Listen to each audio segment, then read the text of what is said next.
سلام، د نن سهار د 9 بجو خبرونو ته مو زه سمیع الله امیني هرکلی وایم. د امریکا دفاع وزارت وایي د روان زیږیز کال په لومړیو 5 میاشتو کې په افغانستان کې په بېلابېلو پیښو کې 950 ولسي وګړي وژل شوي دي.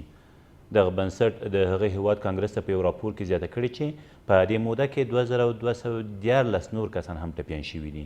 د پرېکنده ملاتړ ماموریت د معلوماتو له مخې د 80 کسانو د وژل کېدو او 55 د ټپي کېدو مسؤلیت د بهرنیو ځواکونو، د 88 کسانو د وژل کېدو او 90 کسانو د ټپي کېدو مسؤلیت د افغان ځواکونو، د 178 کسانو د وژل کېدو او 1970 نورو د ټپي کېدو مسؤلیت د اورپکو ډلو او د 40 کسانو د وژل کېدو او 90 نورو د ټپي کېدو مسؤلیت په جګړې کې د ښکېلو نامعلومو ډلو پر غاړه دی. په افغانستان کې د نړیوال بانک او د کډوالو په چارو کې د ملګرو ملتونو عالي کمیشنري وایي افغان راستنېدونکي کډوال له اقتصادي ستونزو او د کاري موقعو له نشتون سره مخ دي. د دغو بنسټونو د یو نوي راپور له مخې د هغو افغان کډوالو اقتصادي وضعیت او د ژوندانه شرایط چې د 2014 کاله تر 2018 کال پورې خپل هیواد ته راستانه شوي نظر هغو کډوالو ته چې تر اوسه پورې په پاکستان کې ژوند کوي خورا زیات ستونزمن بلل کیږي. د دغه راپور د معلوماتو له مخې ډیری بیرته راستنېدونکي کډوال د ژوند لومړنیو اسانتیاوو ته لاسرسی نه لري، نو اړینه ده چې د دوی ستونزو ته د رسېدنې په موخه یو لړ بیړني او هر اړخیزه ګامونه د اړوندو ادارو لخوا طرحه او عملي شي. د ملي امنیت سلاکار وایي د ټاکنو او د ولسمشرۍ د نمایندانو امنیت خوندیینه د حکومت په جدي لومړیتوبونو کې دي. حمدالله محب تېره ورځ د امنیتي سکتور په سرمشیزه ناسته کې اړوندو ادارو ته لارښوونه وکړه چې د ولسمشرۍ نمایندانو امنیت د ټاکنیزو موادو لیږد رالېږد او د ټاکنیزو دفترونو او حوزو خوندیتوب ته اساسي پاملرنه وکړي.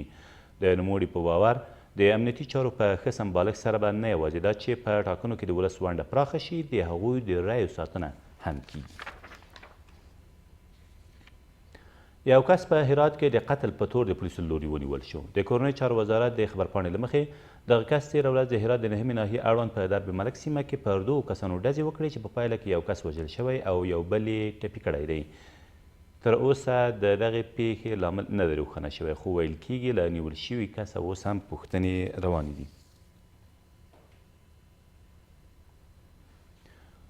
له دې سره سم یو بل کس د نشهیي توکو د لیږد په تور په ننګرهار کې د پولیسو له لوري ونیول شو. د ننګرهار د والي ویاند وایي دغه کس تېره ورځ د اچین ولسوالۍ د لارې په اوږدو کې له 18 کیلوګرامه نشهیي توکو سره یو ځای نیول شوی دی. ویل کېږي له نیول شوي کسه یو موټر هم ترلاسه شوی دی.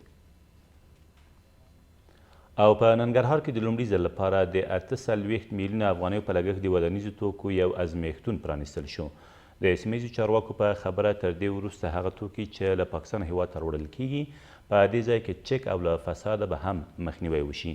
په ورته وخت کې د ولایتي شورا غړي او سوداګر د دې ازمېښتون له جوړېدو خوښي څرګندوي.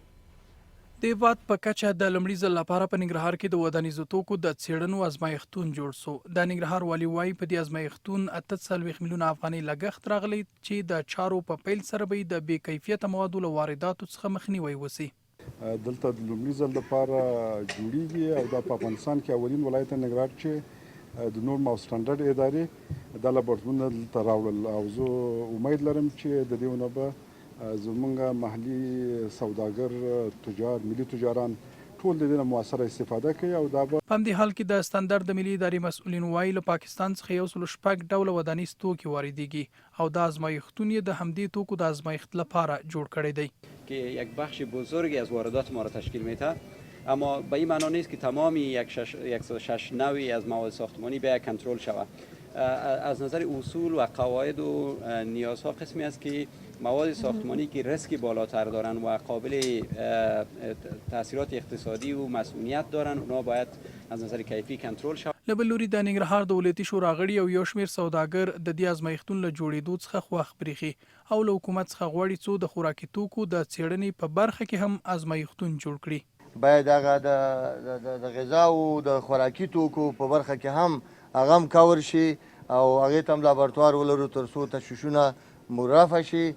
منګه خصوصي سکتور دې ته حاضر یو که د نورم او سټنډرډ اداره د لابراتوار په بخش کې او همدارنګه د نورو تخنیکی معایناتو په برخه کې دوی ضرورت ولري. خصوصي سکتور او پانګوال دې ته حاضر دي چې په مدرن او عصري ډول سره د توکو د آزمایښت لپاره دلته لابراتوارونه ایجاد کړي. دا په داسې حال کې ده چې له دې وړاندې داسې اندېښنو شتون درلود چې له پاکستان څخه هېواد ته غیر معیاري ودانیز توکي واردېږي. دا تر دې مهاله وروستي خبرونه، تر بیا مو الله امان.